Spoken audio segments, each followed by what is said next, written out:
So yun, good day, hello mga idol, welcome back to my channel. So ngayong araw mag-unboxing na naman tayo dito sa ating bubuuhing 12 volt solar setup. Itong mga parts na gagamitin natin, hindi ako yung may gusto na to, no? Yung customer yung may nag-decide na to na ito yung mga piyesang gagamitin, itong mga brand na to.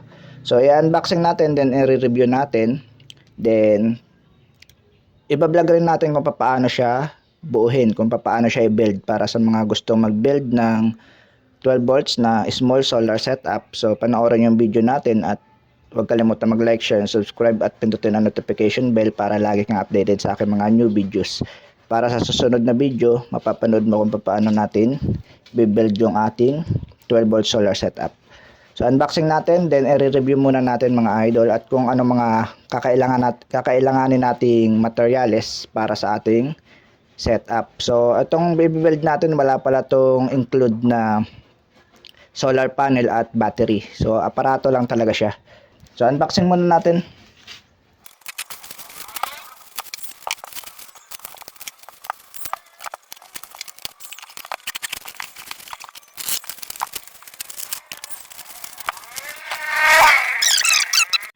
Ito pala yung gagamitin natin sa ating 12 volt solar setup. Hindi kasama yung gulong, hindi ko na in-unboxing. Itong cable raceway natin, 1 meter kasi available, sobra na to. So kung gusto niyo pala bumili ng ganitong mga materyales, itatag natin sa ating product. So yan, nandyan. Or pumunta lang kayo sa description, makikita niyo itong mga product na to. Tapos itong POWMR natin na solar charge controller, MPPT solar charge controller. So ito yung gusto nung may-ari, kaya ito na rin yung binili natin. So may mga dinagdag lang tayo kasi ito yung plano niya sana, yan. Kaso walang protection sa low voltage, kaya nagdagdag tayo ng LBD tapos solid state relay.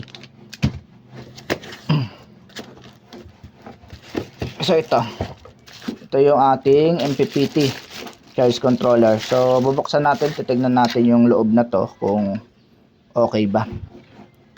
Yan, bagong bago. Labas na natin. So ang loob ng MPPT natin, may libre na siyang mga screw, tapos user manual. Ayan. Ayan. Pagbukas mo pa lang, may high na nakalagay sa box. Maganda yung box at mabigat din yung MPPT. So mamaya bubuksan natin, re-review natin yung loob. Then watt meter. Ang watt meter natin, tingnan natin. Ayan. So may user manual, then yung clip, user manual, then ito. Yung ayan. Ito specs niya. 42-300 volts AC. So nagba-blurred. Current hanggang 100 ampere. Labas na natin. Then ito heavy duty natin na plug. 20 ampere yan. So wag kayo maglalagay ng 10 ampere para iwas sunog. 20 ampere. So marumi lang kuko natin, no. 20 ampere to 50 volts. Heavy duty yung ating gamit na plug. At siyempre yung railway natin para sa breaker. Yan. Kulang pa yung breaker natin, hindi pa dumating yung isang breaker natin. Tapos yung solid state relay wala pa rin, tapos yung mismong outlet wala pa rin. So baka bukas dumating yan. So hindi ko na isasama dito sa video natin kasi ito lang yung mga dumating ngayong araw. So dito na tayo sa kanyang LBD. Ayan yung LBD na gagamitin natin. So abangan nyo na lang yung kung paano natin buuhin. So bale ang i-review ko lang yung loob na to is itong solar charge controller saka yung pure sine wave power inverter natin. Ayan lang yung i-review natin na loob. Titignan natin kung maganda ba yung piyesang mga ginamit dito. Kasi ito, customer ko yung may gusto na to. So hindi ako may gusto na to, no. Titignan lang natin kung okay ba yung parts. Kasi wala rin ako idea dahil hindi ko pa to na try gamitin itong mga parts na to. At least kung gusto niyo bumili ng ganito, so nasa product natin, makikita rin natin kung okay ba. sa ganyang price. Itong solar charge controller natin pala 25 ampere lang to mga idol. Wala siyang nakalagay, ito pala dito. Yan, 25 ampere lang rated current.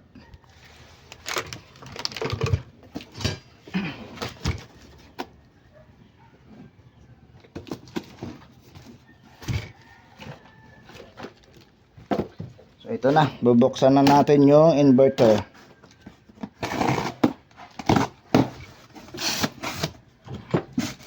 Mabilisang review lang. So malaki yung inverter niya, no. Mabigat rin, nakala ko sa picture maliit lang yung mga ganitong inverter. 3000 watts. May user manual din. Ayan, makapal yung user manual niya. Ayan, no? Parang libro. Then styrofoam. Then may libre na rin siyang battery. Tapos may terminal lag na rin yung battery. Battery cable. Tapos lock ng terminal. Ayan. Ayan lang. Wala nang laman. Malaki yung kanyang inverter. Sa picture mukhang maliit lang siya tignan kasi nasa picture nga, no. Pero dito pala malaki. Sukatan natin para may idea kayo sa sukat, no. Kuha lang tayo ng metro. Bali, unahin natin yung presyo na to, no. Ito nasa 4,100. Ito siya mga idol. So depende, no, nagbabago-bago sa depende sa seller or sa Shopee. Sa Shopee natin na order to mga idol. So nagbabago-bago yung price depende sa araw. Kung may sale or may voucher ka, so pwedeng bumaba, pwede ring tumaas. So nakuha natin to ng 4,100 at ito naman ay 1,300. Then dito, so optional na lang kung lalagyan nyo rin siya ng watt meter kung gagayahin nyo yung belt natin. Tapos ito mga breaker, kulang pa isa. Pero baka tatlo lang rin ilalagay ko. Malalaman lang mga idol. So ayan yung brand PEMS. Matagal ko na rin ginagamit tong PEMS, okay naman. Accurate naman siya sa mga protection kasi tested ko na. Then LBD. So ito, bubuksan na natin. Tingnan muna natin yung harap. Ayan. So ito yung harap. Nandito yung switch. Then ito yung battery voltage, DC. Ibig sabihin battery voltage. At ito naman yung AC, output AC. Ito yung output niya dito. Then nandito yung port, then power. Ayan lang yung harap. Then ito yung likod. May dalawang pan. Then ito yung sukat niya para may idea kayo. So 23.5 cm. Yan. Kung isasama mo yung pinakalagayan ng tornilyo, nasa 20 o 10 inches. 10 inches siya kapag kasama yung kabitan ng tornilyo. Ito. So dito tayo sa kabila. Ayan na. Lampas ng 10. 26 cm. Then yung lapad niya nasa 15 cm. 15 cm ang lapad. Ayan. Then yung taba niya naman 6.5 cm. Ayan. 6.5. Buksan natin, tingnan natin yung loob na itong inverter. Kasi wala rin akong idea dito mga idol. So siyempre as a technician, so kailangan natin makita kung okay ba yung kinabit natin. Para at least aware yung may-ari na ganito yung loob, ganyan. Dito sa paninira, pero titingnan ko lang kung okay ba. Mas maganda kasing alam ko yung loob bago ko i-install.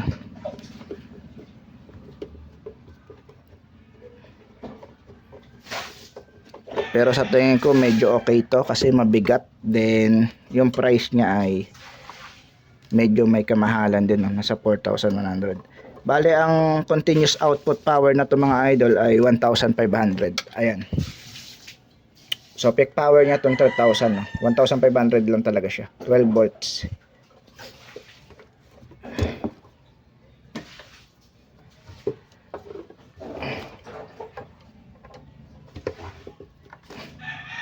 So medyo mahaba na yung video natin.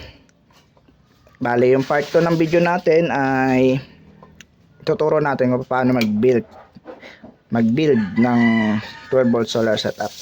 So kasama ko yung pinsan ko mag-build kasi para ma-familiarize niya daw. Gusto niyang matuto. Ito ang loob. Okay siya mga idol para sa akin as a technician. Ilapit natin. Ayan, bali dalawa yung kanyang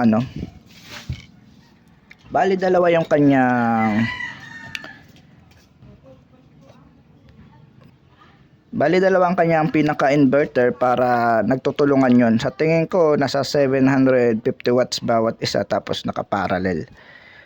Yan, kung mapapansin nyo, yung kanyang chopper transformer, 4. Ito'y para sa 12 volts at ito'y para sa 220 volts. So, i-convert nyo yan eh. Tapos may mga diode dito ang dadaanan. Tapos yung fuse ay 6 na piraso, tatlo. So ginamit sa kanyang transformer ay high frequency. Yan, high frequency chopper transformer ang ginamit para kaya mag-handle ng mga high frequency. So 60 Hz. So may adjustable tayo dito para sa kanyang voltage. Ayan o.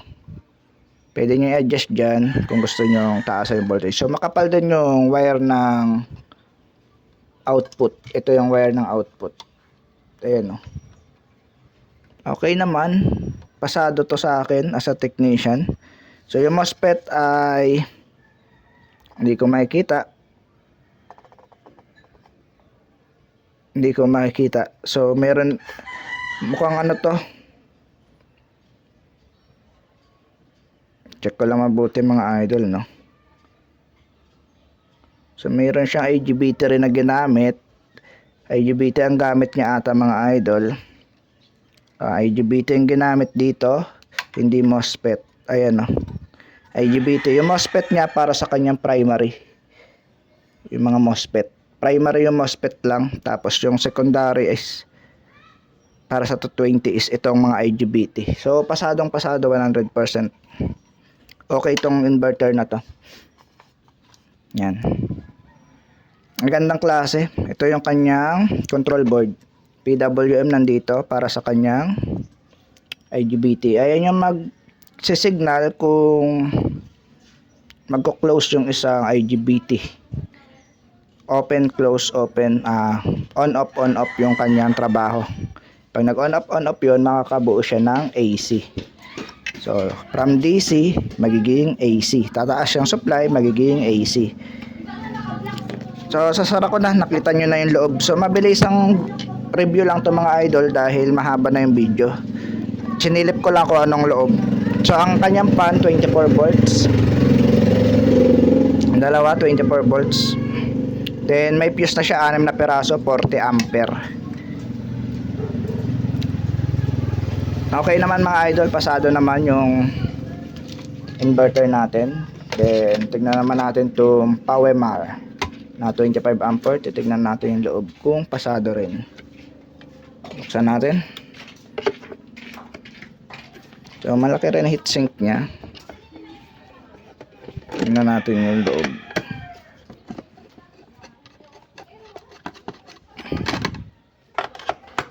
Kung gusto niyo bumili ng inverter mga idol ay nasa product natin. Medyo mahaba na yung video natin mga idol.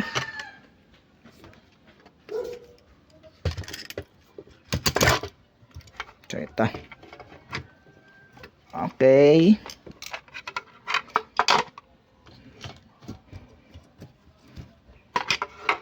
So ito yung kanyang PowerMar. Ito. So may fuse 40 ampere. So back converter siya. Step down. Then may coil dito. Ayan, toroidal. Then siyempre sa LCD niya. So lahat naman halos may LCD. Para sa akin, sakto lang. Hindi naman siya ganun ka sa halagang 1.3. Sakto lang. So nandito yung mga MOSFET niya, no, sa ilalim, baka hanapin niyo. Ayan na. Ayan mga MOSFET. Bali, isa, dalawa, tatlo, apat, limang MOSFET. Limang MOSFET mga idol. Yung isa kasi dyan para sa load. Ito yung nakahiwalay. I think para sa load yan. So tignan nga natin. May load kasi ito. Load. Or parang ano. Hindi ko na kasi binuksan, no. Not sure kung para sa load. Pero dito siya papasok. Check lang natin mabuti. Saan ba yung load dito? Tatanggal pala to. Hindi ako familiar dito kasi mga idol. Ito, tatanggal. Solar panel.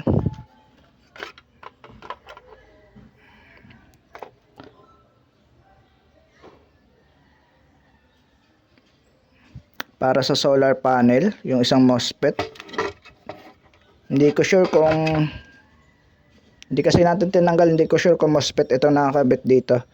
Pero baka regulator. Kasi hindi ko na binaklas, no. Pero para sa akin sakto lang yung price. Pero pwede na rin kasi makapal yung heatsink nyo. Mukhang maganda rin naman siya. Tsaka makapal yung mga terminal nyo. Yan, no. More on SMD lang talaga siya. Yan. Pero maganda rin, magandang klase rin. Ito yung para sa amperahe niya. Ayan. Marami siyang ano. Ayan, may mga regulator dito na anong regulator to? Hindi makita yung part number. Yan, para sa akin sakto lang yung price 1.3.